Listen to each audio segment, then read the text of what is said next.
Hello, friends, and welcome to episode 145, Feeling Alive of the Noclip podcast. Danny here with Jeremy Jane. Are you feeling alive, Jeremy Jane? Barely. I was telling Frank before the podcast, I think I got bitten by a brown recluse spider. Oh, no. Which is that's one of the two bad ones. It you know what I is. mean? There's like the black widow and the brown recluse. Yeah. Yeah. Although I've done a bit of research that has put my mind at ease, and severe necrosis only occurs in 10% of spider bites. From brown Fantastic. recluses. Where did you get it? Where's the bite? You know, it's on my foot. Okay. It might have happened when I was sleeping too, which is an extra layer of disturbance. So yeah, I'm thriving over here, dude. I'm paying a lot of money to live in a home full of spiders. It's that time of year. This is the window. We got in a couple of weeks. Hopefully, that smoke we got yesterday might have flushes them all out. Some of them out. That was weird. I texted my wife and I was going to go to my kids' soccer game, and they were like, "Oh, it got cancelled because of smoke." And I was like, "What's smoke?" And then I went outside and it was like, yeah, that was me. I was stressed out. I was smoking a few cigs, so dude, smoking a bowl, smoking a bowl over here. All of California did. Frank Howley, how are your feet? Pretty good. I'm walking, exercising a lot. I started doing DDP yoga. Oh, fantastic! So touching the toes, stretching the toes. It's great. It's great. Is he still doing Diamond that? Dallas Page yoga? Yeah, he does yoga. Yeah, I got a book from the library called Positively Unstoppable, and it's just DDP being like, brother, I used to. He's not like old, but it's awesome. He's pretty old. Yeah, it's cool. I don't know. My thing is like I exercise a lot, but I do the same exercise, like whether it's just biking or going for a hike, but I'm not doing anything on the upper body. So I was like, what else can I do? And I really like wrestling, so I'm like, let me try this thing. And I don't know. I did like 10 minutes of it, and I was sweating. I was like, oh, what the hell? This works. Hell yeah.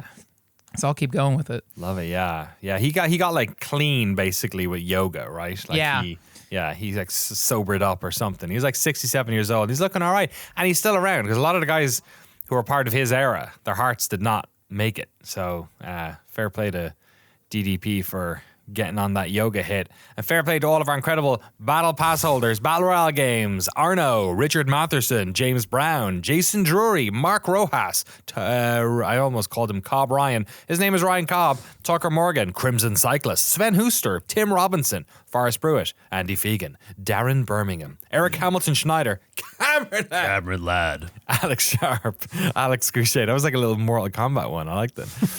George Sakotis, Jacob Godserve, Sylvintro, James Andrew Adams, Tohir Tilyaev, and Ryson. Thank you all so much. Thank you all to all of our amazing early access patrons. You can go check out the Burger King documentary. All 40 minutes of it is up there, including Frank Howley's incredible journalism skills, hunting down the gentleman who had 4,000 copies of Sneaking.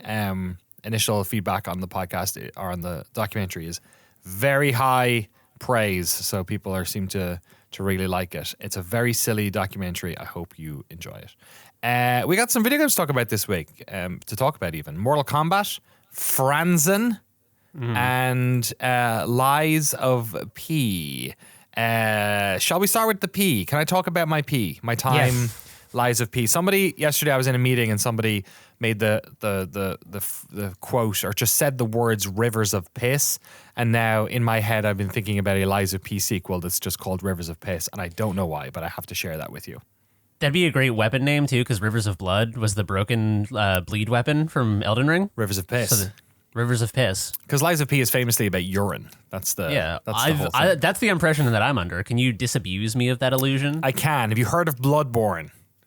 I have. Okay, how would you like some Kirkland signature Bloodborne? Would you? No, that's reductive. That's not fair. This game is fucking great. I absolutely love Lies of P. It is. You know what it is? It's Bloodborne methadone.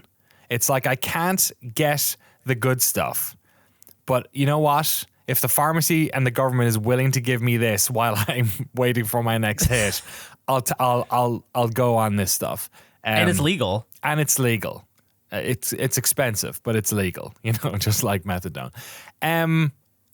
Here's how I want to explore this. First of all, I want both of you to tell me something that you remember from a Soulsborne game, some aspect of it, like either a gameplay feature or just a way of being when you're playing those games, something like that. And I'll tell you if it's in Lies of P. Because I was thinking about this earlier, being like, how am I going to be able to talk about this without just saying, and it's got that thing from Bloodborne and that thing from Bloodborne and this thing from Dark Souls.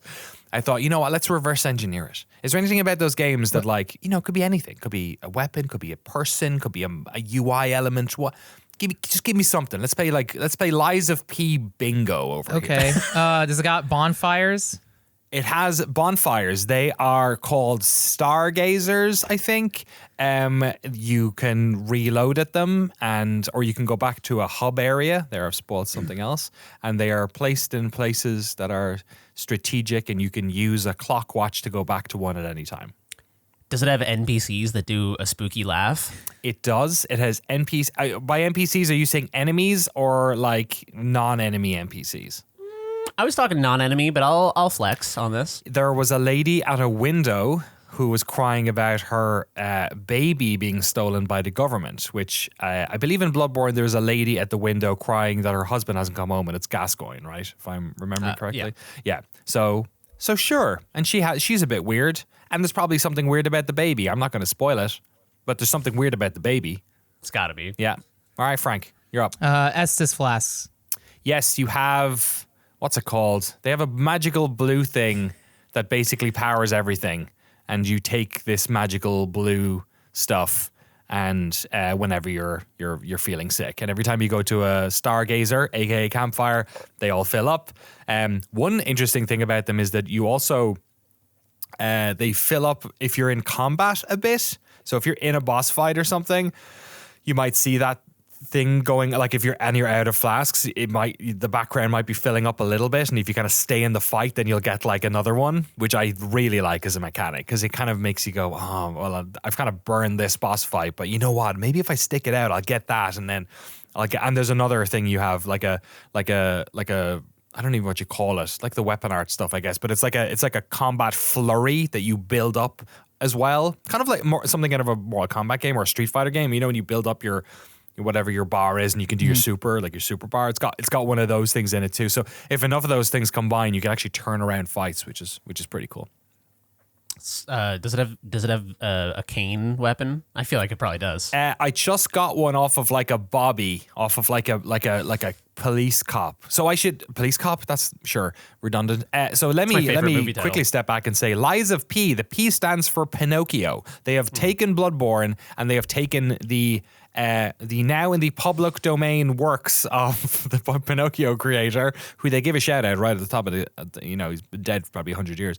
And they make a spooky Pinocchio game, and you are Pinocchio, and you're hunting Geppetto, your dad who built you, and you're a puppet. But there's also lies. We'll talk about the lies in a second. But in one of my fights, I was fighting basically the town has been ravaged by puppets that went bad. It's basically the second Renaissance part 1 from the Animatrix. And all the humans are dead, and all the puppets are being fucked up puppets. And one of the fucked up puppets is like this sort of like British cop from the 1800s, a bobby with like a little hat on. And I fucked him up, and I got his baton or whatever. So that's kind of like a cane. I can use that. That's a police cane. One thing about the weapons, I haven't done too much of the weapon customization stuff, but you're mostly using swords, and the blades and the handles are two different things you can upgrade. So that's also, and you can mix and match them as well. So that's pretty cool. Who made this game? This is a South Korean game. Do we know anything about these devs at all? Absolutely no idea. Okay, cool. No worries. I was just curious about this folks. What's the name of the studio? NeoWiz, is that right? NeoWiz is the publisher, but it says developer NeoWiz Games and Round 8 Studio. Round 8. Couldn't tell you. I think maybe Round 8 is the name that comes up at the start of the game. Cool. They are in. I'm glad. Jinogi Noki province. Jinogi. They're a subsidiary of NeoWiz, so I guess it's just NeoWiz all the way down. Okay, cool. I'm glad to hear this game is good because it looked really good, but I'm always skeptical when the pitch for the game is what if derivative of A met derivative of B? You know what I mean? It's it's a surprise. I played the demo. I mean, I talked about it a couple months back, and I would say the start of the game is pretty much the demo. Although I think the boss fight at the end of the demo might have been easier this time around. I'm not quite sure.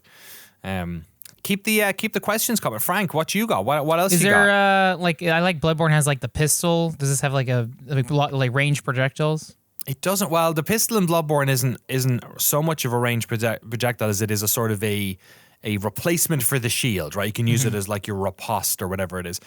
There's blocking in this, and there's a timed block, but it doesn't seem to have the same like level of like juice you get out of blocking them. There is though this backstab mechanic. Obviously, there's backstabs in Bloodborne and stuff like that. There's a backstab mechanic in this which is different. If you get people behind them, and in certain situations there's a very small window, but it shows you the icon for the backstab, and if you do it, you do an almost like a flurry of shots on them, and you can do that in boss fights, and you can do that to other people as well. But I haven't seen. I'm only 3 hours in or something, right? I'm on like the second proper boss fight. I've fought maybe one boss and maybe 2 mini bosses.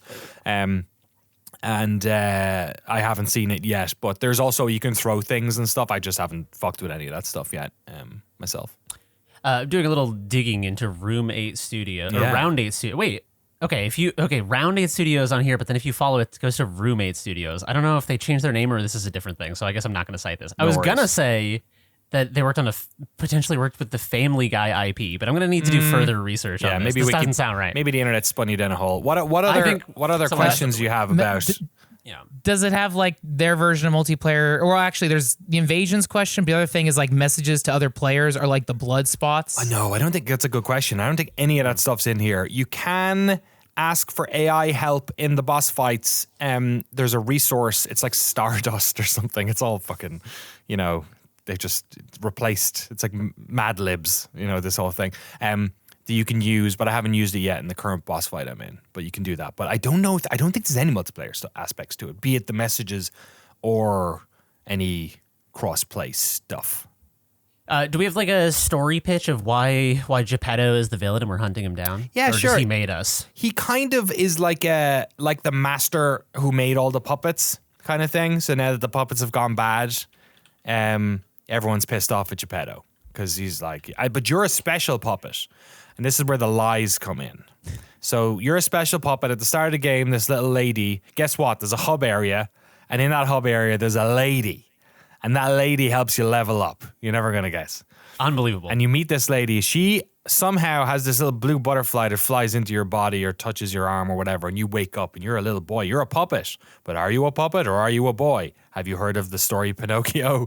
This is what's going on. Jiminy Cricket. You've had this little like little cricket thing, but it's like a computer that you have in a little jar, and it's also your light, and it kind of talks like a cricket and makes little cricket noises. The design in this game is fantastic. Like all the audio, the world building, the look of the game, runs amazing. It's brilliant. I love it. I love the world building. The cricket is a good example of like, oh, it's smart. There's very smart storytelling decisions. This is a really great. I love this game. It's very, very good. But when you wake up, you kind of look like a boy. You look like a little bit of a Timothy Chalamet. The rest of the puppets look like fucked up puppets. They're like, meh, meh, meh, like fucking animatronic, not quite Chuck E. Cheese level, but like, you're kind of in that range. There are moments in the story, because puppets aren't allowed to lie. There's like 4 rules of puppets. Again, Animatrix. One of them is they can't lie. It's like the 4th rule of AI or whatever. Wait, is this an Asimov thing? Are the puppets beholden to the Asimov's rules? I guess they are. So the ones that they've said to me are like they have to serve humans. They can't hurt a human.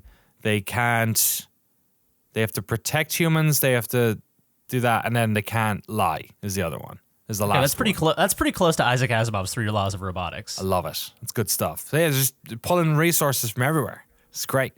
Who needs AI can just come up with a new thing. You just got Pinocchio over here and Bloodborne over here, and I know that's reductive on. But anyway, one of the things, for instance, there's an instance early in the game where you have the chance to. What it looked like to me, I only made one choice, was to enter this area, you could lie or not. The security system asks you, are you a puppet? And since puppets can't lie, that's a pretty good way of figuring out if somebody can come in or not, because puppets aren't allowed in.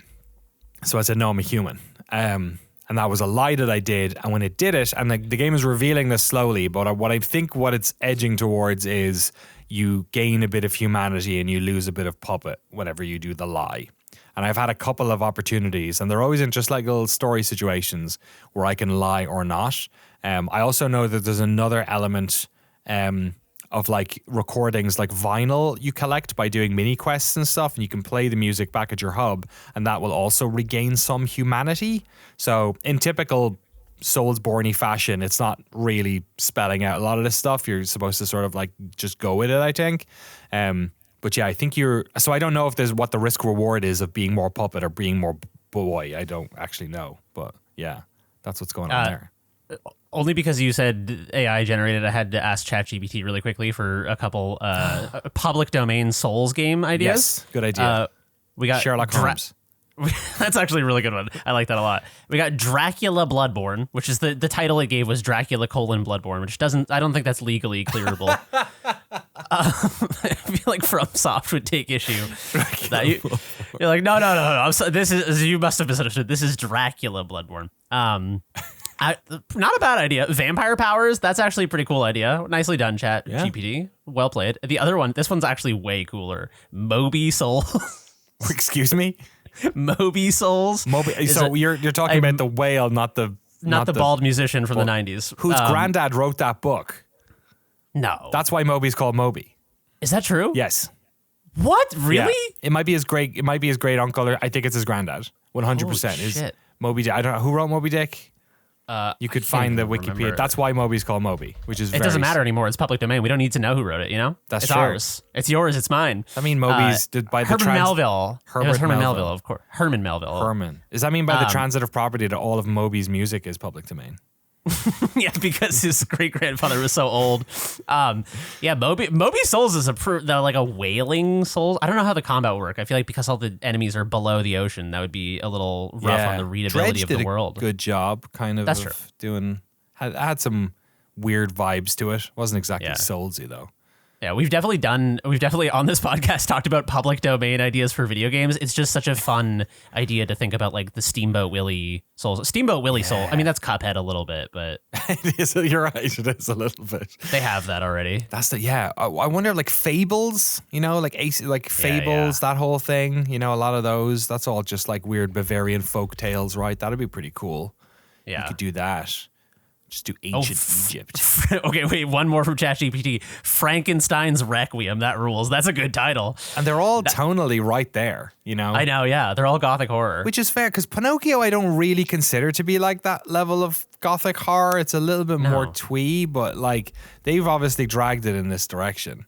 And it really works. Like I like it's not a traditional, you know, it's definitely a sort of, you know, Alice in Wonderland take type of thing you can do, right? Alice in Wonderland Souls. There we go. Oh, that's good. Different biomes, right? Just like all fucked up stuff. Yeah, Cheshire Cat would be an NPC that appears and his like little smile appears. Yeah, that's good. That's atmospheric. I like that. Yeah, Queen of Hearts would be, she helps you level up. I guess she's a baddie. Maybe Alice. She's a boss. Alice is probably the girl in the hub zone. You know what I mean? Yeah. Who do you play as though, if not Alice? That's a good point. You play as Pinocchio. Well, I don't even know if they just call you the robot. They don't ever call you Pinocchio in this thing. It's called Lies of A. And That's the biggest lie, is that you're not even Pinocchio. Who knows? Yeah, actually, that'd be such a good meta twist at the end. If it's just, if the theme isn't Pinocchio, the theme is public domain media works.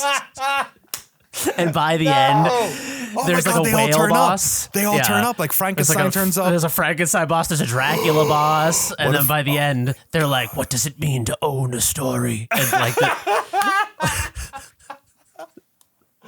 oh my God. Delete the podcast. Delete this episode. It's too good. We need to make it. It's too good. Dude, if I get to the end of the second boss fight and there's a fucking rabbit hole, and there's no way. Hey, there's no way it's that good.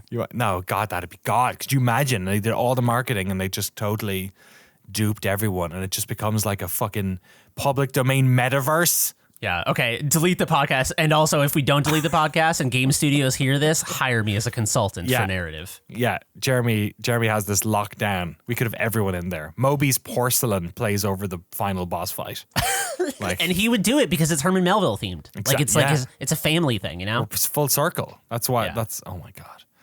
Oh my God. Any more Soul stuff that you remember? Come on. Like two or three more. Not Soul specific, but I have We're to know. 100% on this so far. So sorry, go on, Frank. Does Pinocchio's nose get bigger? Oh, that's a fucking great question. It doesn't. I wonder. That's a good. Isn't that like core to the? I guess he's made of wood, but I get that's irrelevant. But it doesn't. I totally forgot about that. It hasn't. You can, and also I don't know if it ever will because you can put on costumes. Like one of the mini bosses is just like a dude in like a what's he dressed up as? It's something weird. Some animal, a donkey. I think he's dressed up in a donkey suit. So I just know I'm walking around in his fucking donkey suit with my like big floppy donkey head and everything. But no, it does. It hasn't yet. But again, I'm super early into this thing. I feel like he hasn't lied yet. No, I've lied. I should check his face. I've lied twice. I should check his face. You're right. I should go over and check his face right now. That's a good question. I'm a little bit gun shy about trying to sort of prophesize a bit too much about this game because I remember when I only played like 4 or 5 hours of Atomic Heart, I was sort of guessing what it was going to be like after the fact. And then people were like, oh no, it actually opens up a lot more than you think. And I was like, oh, really? Shit. Okay, I should go play that. And sure enough, it did. But I don't know. But right now, it feels very Bloodborne level 1 because it's like a city with like bridges and carriage. Like I had a boss fight on a bridge, Jeremy Jane. You know what I mean? Like did it go? A mini boss fight. It's like the cleric beast. I don't know if I have had any. I think they've all. No, that guy was like a hunter dude, kind of. They're all so far different variations of puppets, but some of them are pretty big. Some of them are like big old puppets. What if Pinocchio's nose was the insight meter from Bloodborne, and as it grew, you started to like understand more about the world? I guess that wouldn't make sense because you'd be lying. But I am wondering if the lies aspect is like the insight, maybe. You know what I mean? Like who knows? Yeah. Like maybe that you get really good at lying, you can just skip every boss fight. He starts with a huge nose and it gets smaller as he understands the world more. Exactly. I like it. Yeah, that's cool. What else we got? Come on, we're almost. Does it have like 100% here. Is it okay? Wait, this is kind of a more like general question about how it plays. Does it play more like Bloodborne, where it's kind of fast and furious, or is there an option to play sort of a Dark Souls style where you like bulk up a little bit and play a little slower? Oh, that's a good point. No, it's definitely nimble. I will say that like this plays like every button pretty much. Maybe some of the UI stuff is a little bit different, or the quick select stuff might be a little bit different. But the way this game plays, they just nailed. Like, I'm going to say Bloodborne, but sometimes you can't remember if it's exactly Bloodborne or if it's Demon Souls or which one you played most recently or whatever. But it feels like it just plays exactly like Bloodborne. Like you're nimble. There is like weight and aspects of that. If you've got too much stuff on you, then you won't be able to. You'll be fat rolling and stuff like that, right? So, I have been more nimble now. The upgrades are on like 5 different planes. They're different again. Everything's a Mad Lib. But there's it does the thing where if you're upgrading one, it'll tell you that your damage is going up, and it'll tell you that your defense is going up to fire and all. Like it just looks like one of those games. But I'm not quite sure if you can play. I imagine you can because they definitely put a lot of effort into the weapons stuff and the different like. Again, they're not weapon arts, but the different ways in which you can use some of these weapons, but I haven't dabbled too much into that sort of stuff yet. And I actually haven't picked up that many weapons. I've only picked up one other weapon so far. But you can upgrade your current weapon. Like you could, same thing, you need a certain amount of, whatever, fucking shards and stones, whatever they say in this thing. Ergo, I think, is the name of the money in this world that you're using. Ergo and whatever they use for shards, but it's a very similar thing. And you do it back at your hub with this little puppet lady who can help you with that. So that's pretty cool. Nice. I feel like I understand what this game is in its totality now. It's Bloodborne Pinocchio. It's Bloodborne Methadone Pinocchio. I'm loving it. I'm loving it. It's really good. The level design is interesting. I would say it feels like it's 20% easier than a Souls game, maybe. It's hard to tell because I'm literally picking up this game and feeling like I understand everything about it, because not only is it like a facsimile of a game that I really like, but also I played the demo of this exact game. So I for the first hour, I literally knew everything that was happening and I burned through it in like 25 minutes.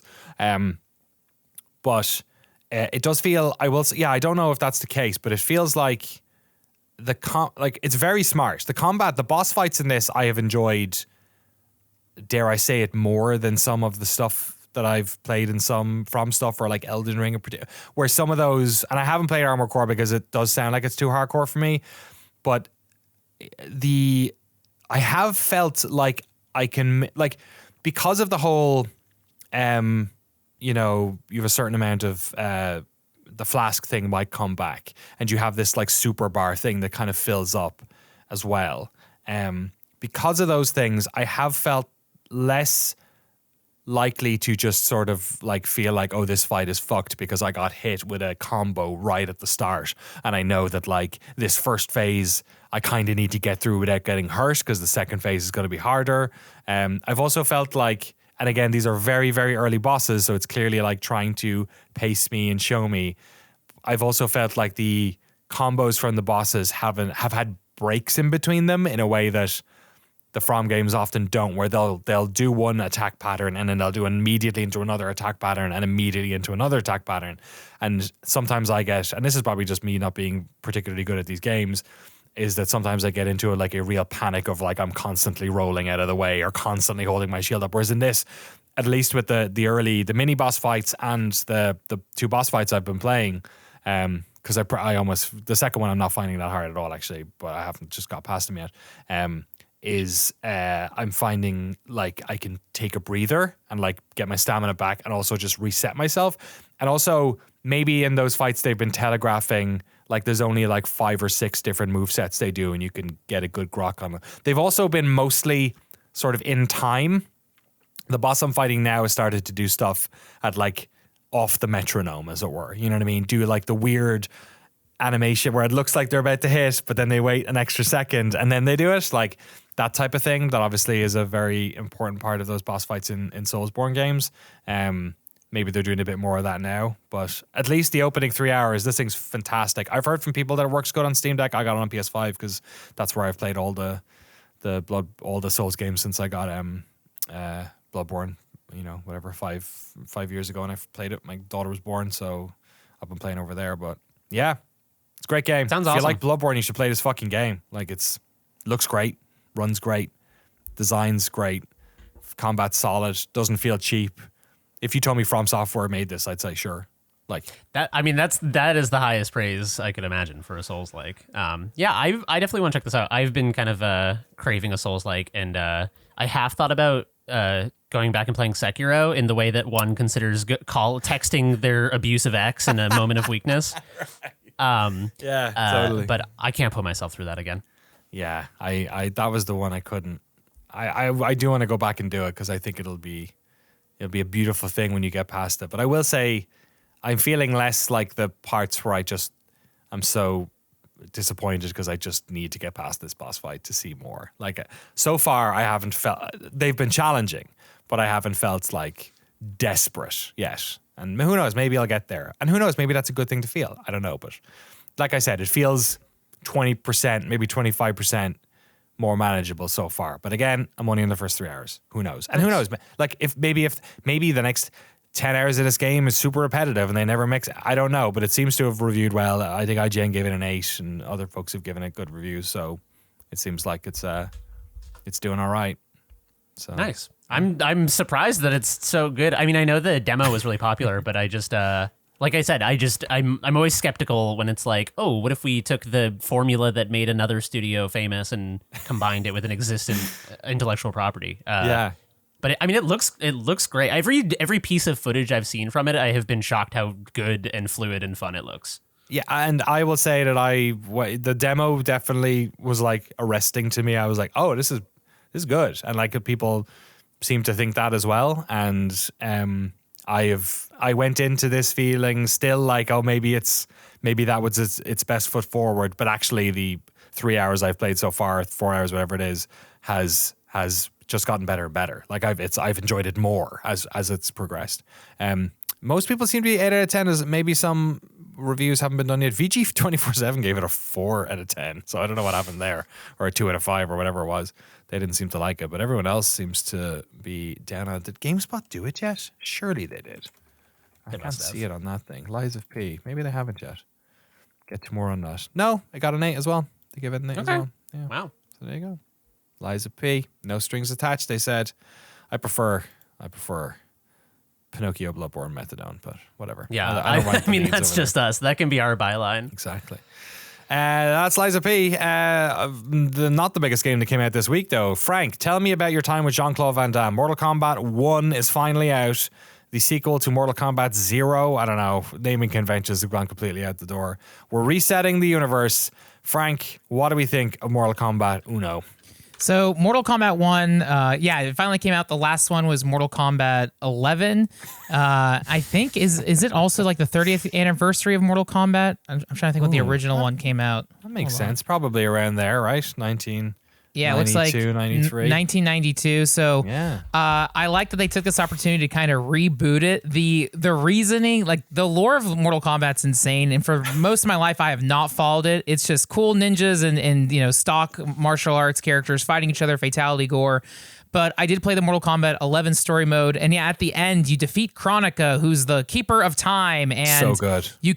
Everyone resets the timeline, and Raiden and Liu Kang switch places. Now Liu Kang is the Elder God, and Raiden is just a regular, villager, and but they use that as an opportunity to kind of like reset. If you've never touched Mortal Kombat, you can dive in, play the story mode, and they kind of properly reintroduce every single character. Like I finally learned Baraka's backstory. He has this horrible disease, which is why he's cast out with all these people and their bones are melting and stuff like that. And it's like, Is that his original? I thought his original thing was that he was just part of like a slave race to the Shao Kahn people, right? Or something like that. the Tarkakan or whatever, and The Turdurkans? the Turdurkans. yeah. But it's nonsense. But the story mode stuff is so grounded. Johnny Cage is now. What I like is they updated Johnny Cage for like today. Johnny Cage is starring in like the equivalent of like Marvel films, and he's not doing so well. He's about to lose his home, so he's trying to hustle and get a new cinematic universe going. It's like one. I think it's like chapter 2 in the story mode. You start and it's clearly Johnny Cage, but it's like Raiders of the Lost Ark. It's grounded. They're going through a temple. You're fighting demons. Your partner gets thrown in an acid pit, and you're doing fights as like Indiana Jones. They're making. Yeah, they're making cheesy references, and then what they're setting up, and then at the end it's like cut, and it's like great job, hey Steven, let me talk to you. I got to pitch something to you, and it's like behind the scenes it's very much Steven Spielberg, and it's like, oh, this is like it's not actually Steven Spielberg. No, okay. Sorry. Someone, you know what they're filling it for. I want to punch his head off in a video game. That would be fun. But it's like the tone of these games are awesome. Like Mortal Kombat has always been so cheeky, so funny, so cool. I've always said like my first video game memory is Mortal Kombat 2 when I was probably like 2 years old playing it on Super Nintendo. That explains a lot. So playing this is like adorable, the fan service. Yeah, even having Jean-Claude Van Damme as Johnny Cage is such an amazing full circle, because kind of Johnny Cage's like arrogance was based on Jean-Claude, like the 90s Jean-Claude. And that's in the version you got, which is the early access version or whatever, right? The premium edition. I don't think he's available in the regular one. No, not the standard. I feel like what a lot of games do is eventually they make that like paywall stuff DLC in the store. Even with Jean-Claude Van Damme, when you do a fatality, it's so cheesy. He's like, this is not a street fight. Oh, very good. Just very cheeky. Oh yeah, he's been in both now. Yeah, that's right, so strange. right. So it's so surreal, straight up, just hearing Jean-Claude do all these voice lines. It's adorable. The combat is really great. It focuses a lot on like, I don't know, air combat, air juggles, which I feel like Injustice 2 is very friendly with, and I know like Mortal Kombat X and older ones. So like a lot of I haven't looked up into if you go into the move sets, you can see all the crazy inputs for combos, but even kind of just mashing it and figuring it out, it's pretty friendly connecting moves into things like juggling combos. It's very easy to do like 4 to 5 hit combos. It's so satisfying, like launching uppercuts and then just trying to make stuff work. There's a cameo system in this game, which makes it feel very much like your assist characters in Marvel vs. Capcom. You tap, I think, R1 or L1, and then your character will come in, either can do like a combo breaker to like kind of pair, or to interrupt your opponent, to assist you and do other stuff. You can also do fatalities with your cameo characters, and the cameo characters, it's again incredible fan service. It's got like Cyrax, Sector, it's got Stryker from Mortal Kombat, Sonya Blade, and they're all in their very OG costumes. Jax. And the cameo fatalities are all souped up versions of the original like fatalities. So it's like one of them is I think it's Cyrax. He's the yellow ninja robot. Yeah. If you do his fatality, comes with out the and rope. he drops all these like grenades on the floor, which is his MK3 fatality, and then all these grenades explode, and the camera pulls out to show the entire Earth, and the whole world just explodes, like in its fatality, and you've nuked 8 billion people. Oh man, but I need to get this. Jesus Christ. It's really really good. So those cameo fighters, they're. I think like there's a couple of exceptions like Sub-Zero and Johnny Cage and Scorpion, but for the most part, these are characters that you can't play in the game, right? No, so that's kind of a cool way of them kind of like, all right, you want these characters in the game, here we go. I wouldn't be surprised if they eventually, like, I really want to be able to play as Cyrax, and they've kind of said, like right now they've only announced the first DLC pack, the first combat pack, which will have John Cena as Peacemaker, but it's straight up John Cena. He's gonna be doing the voicing, the mocap. That is great. Yeah. So when is that coming out? How they say? Is that out now? I don't know. I'm hoping by the end of the year. Like none of the DLC characters are out, and then J.K. Simmons is gonna be Omni-Man from Invincible. No way. Yeah. So so again, like what I love about Mortal Kombat is, I mean, the last one had Stallone versus Schwarzenegger with Rambo and the T-1000. Yeah. So all these games are just like, I don't know, just endless fan service of action movies, of comic books and things like that. Like I think the whole reason Spawn was in Mortal Kombat was 11 is because they couldn't clear the license in time to put him in Injustice 2, so they just carry it over to the next game. I think Ed Boon has been very open and tweeted that they just have an infinite dream list of people and licenses they want. Ticking them off. How does the so you mentioned the story mode, which obviously NetherRealm have just been killing it on the story modes in both the Injustice and the World Cup. There's so, like I still consider myself a fighting game outsider. I always get every Street Fighter and every Mortal Kombat and every Injustice or whatever, but I still consider myself that. And these are the most fun I ever have playing these games because of the stuff you mentioned about the Johnny Cage and Indiana Jones. They do so much work, and like the script and the stories and the acting is like way too good than it needs to be most of the time. Like, and it's cohesive and like super like both jokey but like very self-serious, and like everyone in the situation is believing in what's going on. Like it's tonally just fucking perfect. What other modes are in it? So you've got your story mode. Presumably you've got exhibition. What else are you doing in the game? There's like the towers mode, which is like the original home console or arcade version, where it's like you can do 6 opponents, 8 opponents, 12 opponents, and if you do those towers, then you get a simple little comic book ending of like what happens at the end. So that's a good mode if you just want to learn a character, level up. Like the way you get cosmetics in this game is every character has a fighter level, and it goes up to like level 30. So there's so many cosmetic skins and things like that.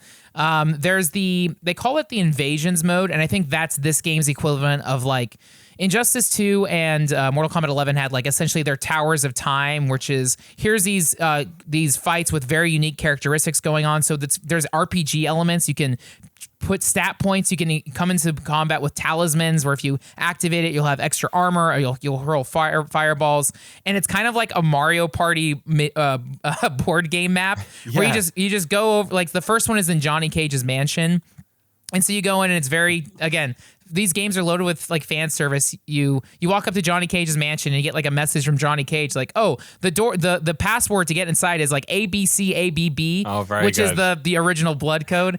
Like there's all these Easter eggs in. Johnny Cage has a arcade in his mansion, and inside it's just like every Midway game. It's like Primal Rage, all the Mortal Kombat cabinets, the grid, a change machine, and it's like, oh, this grid. It's awesome. So there's so many details everywhere, and you just make your way through this map doing these towers, these challenges. You can unlock chests, and then you take a portal to the next one. And they said there's going to be seasons of invasions mode. So I think I saw 6 weeks. Every 6 weeks there'll be a new board game map, and these are just ways to just further get currency, cosmetics. Similar to in the old ones, there was like the crypt, how you just spend coins to get it instead of walking around a giant thing. You just hurl the coins at a shrine and you get cosmetics. I forgot about all that stuff in the last one. Yeah, remember you had that unlockable area you go around and do all. God, fucking hell, these games are so weird. They're huge. I feel like they compacted the way to unlock stuff, made it a little easier. Where it's like if you like this character, just grind out their fighter level. That's cool. Yeah, because they split that stuff out. Cause they cast it to the wind. You're getting unlocks for people you didn't care about. Yeah, it was a little too much with MK11. And then there's online, like I think they call it the Combat League. And then, same thing okay. with customization. You can change. Like, I feel like it's not as in depth. Maybe I haven't explored it. Maybe I haven't unlocked stuff to see. But yeah, their general costume, their skin, their palette, and then some feature on their thing. So whether it's someone's weapon, like Sub-Zero, you can change their what their mask looks like. And then all the backgrounds are so gorgeous. I'm in awe. It feels very colorful. I feel like MK11 stages were pretty too, but I feel like MK1 they're a little bit brighter, like more, and every stage has like a day or night, day and night. You can tick between. Hell yeah, man! I gotta play this game. This sounds all right. You're enjoying it? Worth it? Well, so cost of admission. Although the cost of admission for you was pretty high if you got the early version. I got I think it was like 120 for the premium one. But I will say they always deliver with the DLC. And Boone and I mean the NetherRealm Studios have said they're going to be supporting us for a long time. But yeah, MK11 Ultimate Edition. I played that from as soon as it launched until maybe like last year. I stopped. Then I went to Injustice 2. But did you get all the DLC for free? Now because of the version you got? Okay. Yeah, so it's all going to be included, which I guess maybe saves money, but it's such an upfront high cost. But but both MK11 and Justice 2 kind of became my quarantine games or my podcast games, where it's like once a week or like whenever there's a podcast I want to sit through. These games are just very easy to play. You get into a very good groove. You're constantly unlocking stuff and doing it, and it's a game you don't have to like think about like, oh, I got to beat this. It's just there, and then it's very satisfying grinding the trophies and the achievements. And it's filled with fan service. Again, it's getting me back in the mood for these, and it's very like I feel like. Even easier than MK11. I feel like MK11, a lot of characters had confusing inputs or just a little trickier. I feel like they simplified it a little bit. And again, the way... Oh, cool. Like, that's kind of why I like games like Tekken or Soul Calibur. It's kind of button mash friendly. And I feel like with this, they make it pretty easy to combo moves together. So, because I'm picking up random ass characters and feeling like I'm doing a very good job. I still don't know who I'm going to land with. I really like Johnny Cage as Jean-Claude Van Damme, but there's a chick named, I think, Lin May, who's from the PS2 era. She kind of... I don't know, like reminds me of like Psylocke, like all these like plasma moves, very, very big with air combos and air moves. And she seems pretty fun to play as. Baraka's always badass. So, and I can't wait for all the DLC characters too. Excellent. Mortal Kombat 1 available now. Officially came out September 19th, so it is out and about in the world. I've not watched any reviews for it yet.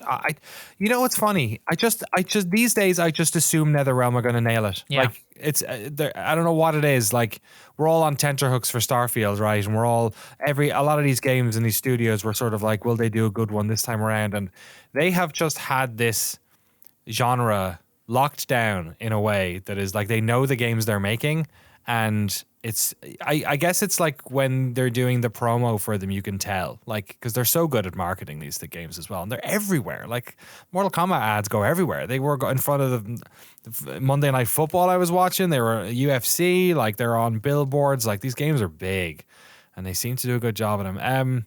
Highly rated it seems to be. Yeah, I mean I don't like to just go Metacritic, but it's got 86 at the moment, which is pretty fantastic. User scores are a bit all over the place, but I don't know what that's about. Maybe there's some weird stuff that's going on where people are like, oh, they don't have my favorite. Yeah, I can't play as Goro or some shit. They made it woke. Yeah. Yeah, exactly. Yeah. You can pick Goro's gender now. And they're non-binary Sub-Zero. Imagine if there was non-binary characters in Mortal Kombat. Surely not. I mean, that'd be great. Let's do it.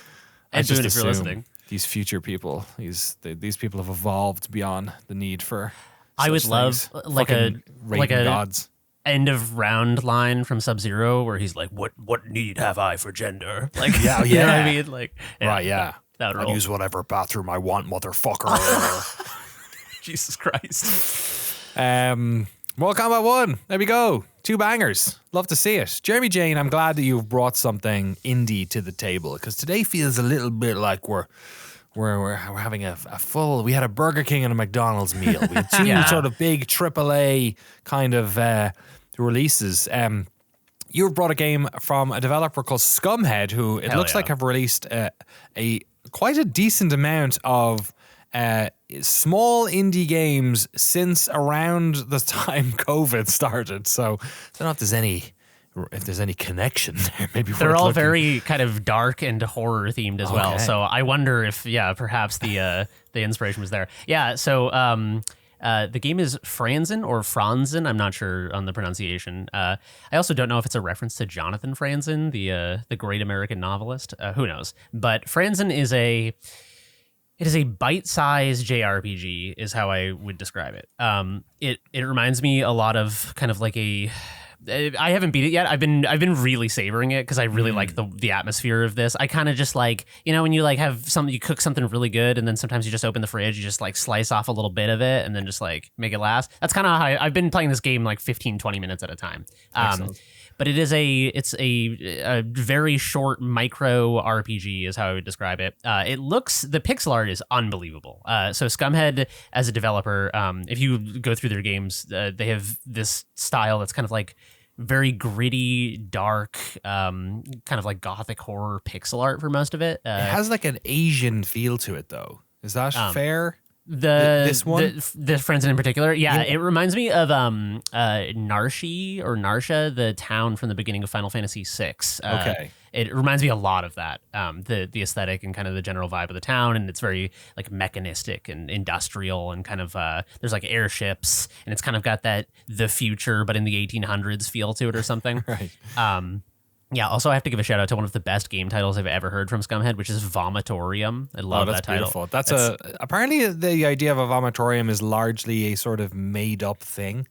The idea of the vomitorium was a sort of a room that the rich, like aristocrats, would go into when they were having these big parties. It was like the designated get sick place. Oh, really? I did not know that. But I've read this in like books when I was a kid. But I've subsequently read that it seems like it's maybe less grounded in reality than is the case. But I've seen lots of pictures of like people going to the vomitorium to get sick so they can go dine and eat and be rich weirdos, aristocrats, or whatever. Unbelievable. So Franzen is like, it really does just remind me of a Final Fantasy game, is the best way I can describe it or pitch it to anyone. If you like the old Final Fantasy games, you'll love this. The things I like about it are it's an original story and it's original world building. So the protagonists are Franz and Lefse. They're a married couple. They're technomancers, and they travel around on an airship studying a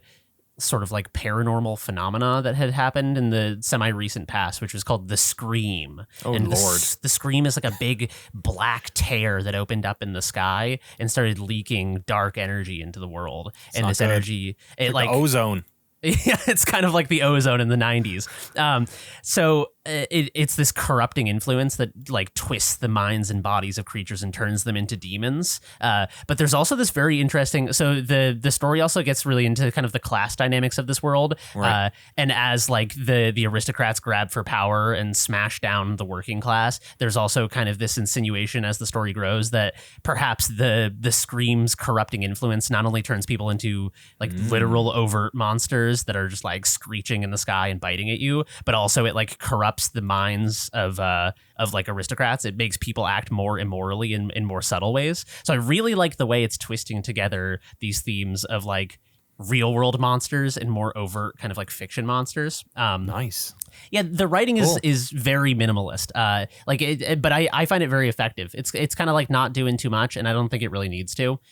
Sometimes I feel like there's a temptation if you were making a small story, like a heavily narrative driven JRPG, to go really hard and have every NPC have a ton to say, which kind of breaks tone with how those RPGs actually felt back in the 90s. So it's kind of nice to just go up to someone and have like one punchy little line of dialogue and a funny interaction, because Franz's wife. So Franz is he's like a fat demon dude who has this tuba thing on his shoulder. He's a Nerean, and his wife is Lefse. She's like a little six-legged kind of goo cat. Yeah, they look crazy. I just realized, just seeing the screenshots on the page here. Yeah, so their marriage dynamic is my favorite part of the writing so far, because they kind of snip at each other a little bit, but you can tell how much they love each other. And I feel like, I don't know, I feel like it's a level of writing that I don't see often in games, where characters are kind of like challenging or hard to love. I mean, that's one of the best things about Nice. Disco Elysium is that Harry is kind of like an unlikable, unredeemable dick, and you're playing as him and kind of trying to work your way up from there. And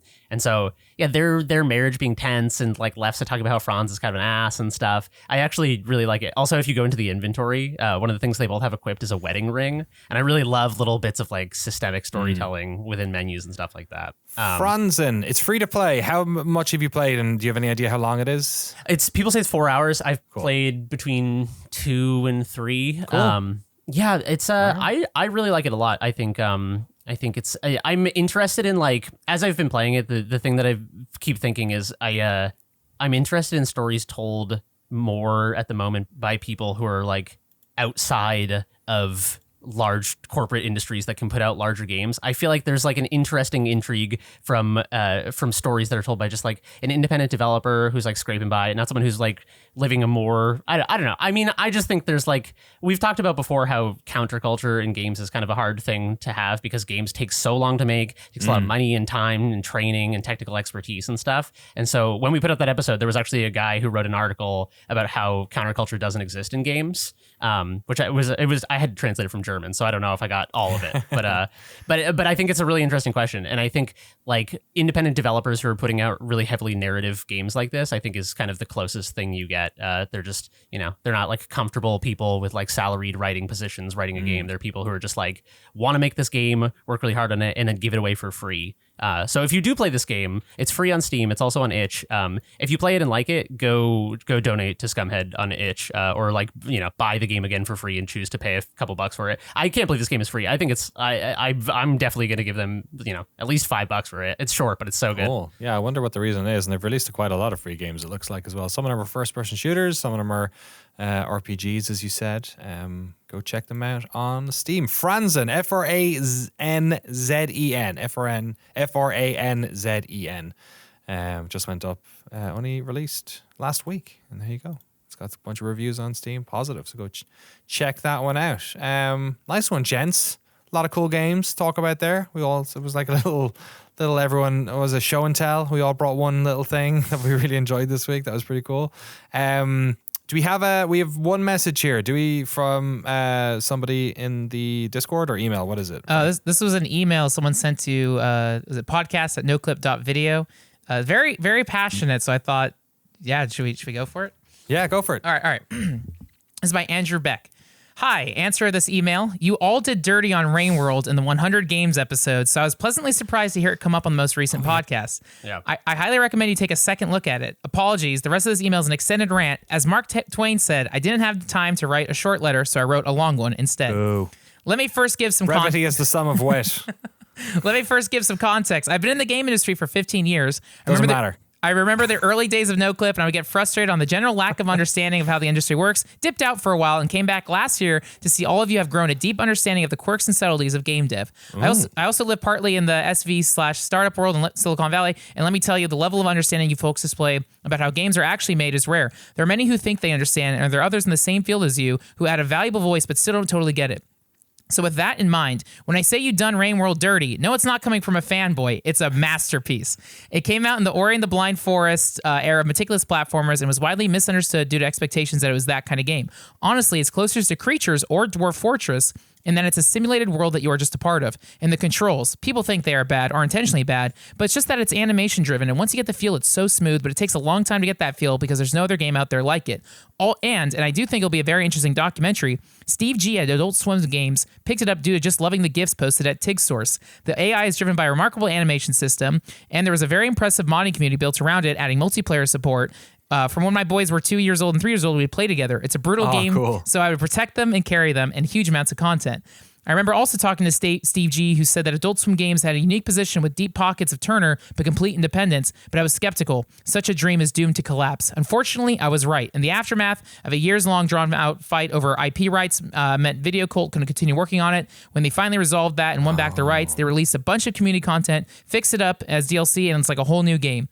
Their story represents a lot of common indie dev troubles. The team is small and passionate. The technology is unique. And above all, the game scratches an itch no other game does. For me, I'll just write that down at the end, which is important subjectivity. All right, you know what? It's a fair, well-written, fair play.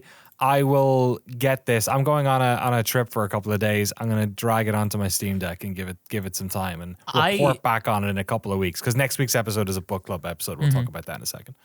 Me and one of my best friends from Boston started playing Rain World this week. I was holding off on talking about it because I wanted to play. It definitely. We've played about 5-6 hours, barely scratched the surface. Andrew, you're 100% right. Okay. I knew if you go back and listen to the episode where we rank 100, I said that I knew Rain World was good, but I hadn't played it, and so I remember that. I could not defend it because I hadn't. I just knew it was a game that people said was like people bounce off it, but you got to give it a shot. Where did it go? Was it like last? It was really. It was in the 90s. I felt rotten about it. It's really fucking good. It's very hard, and it's very sort of like it wants you to be a powerless little goo in this incredibly hostile world that tells you nothing about how to play. It doesn't tell you like what you're really doing. It's just kind of like a bunch of symbols, and you're basically just crawling around the world as a little slug cat and trying to find your way. And so like if I can just give you a little anecdote that kind of it gives the flavor of Rain World. So me and my buddy Brian were playing, and we as you rest with enough food, there's like a cryptic meter that goes up, and if you die it goes down, and the meter allows you to access different areas. So we went to an area that was probably a little harder than we should have because we just like fed and rested, and we climbed up this big tower. And so far, all the enemies we'd seen had been kind of like weird plants and like a lizard thing that eats you and stuff. And as we get to the top of this tower, we're like, I wonder what this leads to. And this giant floppy like skull-faced vulture thing that takes up like 10% of the screen, the entire screen space, swoops down and grabs me and starts trying to lift me off into the sky. And my buddy Brian throws a spear at it and comes up and grabs me and is just like trying to pull me out of the gaping maw of this vulture creature. And as he pulls me back, he's like pulling me back into like this little narrow tunnel where if he can just like get it to let go of me, we'll like snap off and go inside the tunnel and it won't be able to reach in and get us. And that's kind of like every moment in Rain World. And there's a ticking clock because there's a rain system. So each day has a certain amount of time until you just get totally obliterated. And you I don't want to know anymore. This is all sounding very interesting. And this is all like the pitch for the game. I'm sure it is, but I don't know about it. So it's spoiling it. So cool. I want to go in as evenly as possible. But yeah, that sounds super compelling. It's really good. Check it on the list. It was 93. Yeah. Which is one above Shower with Your Dad Simulator 2015. Do you still want to shower with your dad? And Dink Smallwood, a game that none of us knew anything about. So maybe we did it a little bit dirty. Jeremy's obviously doing his due diligence already, and I will do mine. In the next couple of weeks. Next week's episode is going to be a little bit weird though. We're away on a shoot next week. But we did promise we would bring back or bring in this idea of doing a sort of a book club style episode. So we're doing the first episode of that next week. It's on Fallout New Vegas. So go play Fallout New Vegas on Game Pass or boot up your old Xbox 360 or whatever. We're going to be, we've been playing it for a little while and we're going to talk about just a little retrospective. It won't be a review of all of Fallout New Vegas. We've all gone back and I played a bunch of it over the past few weeks. Jeremy's going back this week to play it. I know Frank 2 months ago you went back and played a bunch of it. So we're just kind of like in the post Starfield world. I think we're interested in having a little bit of a nostalgia journey with one of those old games in New Vegas. Felt like a good one. So next week our podcast will all be about Fallout New Vegas, and we'll be back the next week with a sort of a regularly scheduled episode. Frank, you pasted in a review here. Was this for Rain World? Oh yeah, this was Rain World. So I always like looking at Steam reviews. And so Rain World, this person had 144 hours played. It's a thumbs up, and the comment is, "This game is infuriating." Great, so, can't wait. That's how I feel after 6 as well. Fantastic. Maybe I won't play it. No, I'll do it. All this lies of pee. Got to get all this pee out of myself. Thank you all for hanging out. We have a couple of things happening. We have a lot of things happening at the moment. We're all very busy. The Burger King documentary is up on early access for people, so go check that out if you want. We also did 2 announcements on the patron show this month for some upcoming documentaries, which we'll be doing publicly pretty soon as well. So we have at least 1 doc hitting this month, Burger King, probably 2, as I'm rounding off a couple of the other ones. One I can't talk about, but I'm hoping to get it all cleared and everything as soon as possible. And then loads more cool stuff coming from us in October. We'll have 2 more documentaries. There's a lot coming out, basically. We're gonna have like 4 docs in the next month, basically. And then some other things we're working on that we can't talk about now that may not be Noclip related per se as well, but I think you're really going to be into. If you'd like to support the podcast, fund our docs, and get access to all of our bonus episodes, official Discord access, and loads more, head over to patreon.com/Noclip. Jeremy, what are you doing for the rest of your week? Playing Fallout New Vegas, doing a little game dev. Honestly, Franzen has been very inspiring to me as someone who's working on a very narrative heavy game, because I constantly am like, does anyone want to play this? Is this like, am I just writing a book with visuals? And yeah, I don't know. It was very inspiring to me. So working on a little old passion project. Nice. I like it. Frank, what about yourself? Gaming and filming. Hell yeah. Nice. Oh yeah, you are. You're doing a bit of filming on Friday for us as well. Yeah, there's a lot going on. A lot of stories to tell. Not enough time to do it. Thank you all so much for supporting our work, for listening to the podcast. We'll see you next time. And for Jesse for producing this episode. He will be on next week's episode as well about Fallout New Vegas. So that should be a lot of fun. Good to get him back in. We're going to do them monthly as well. So if you have any suggestions for those episodes, stick them in the comments or hit us up on podcast@noclip.video. Until then, we'll see you next time. Peace.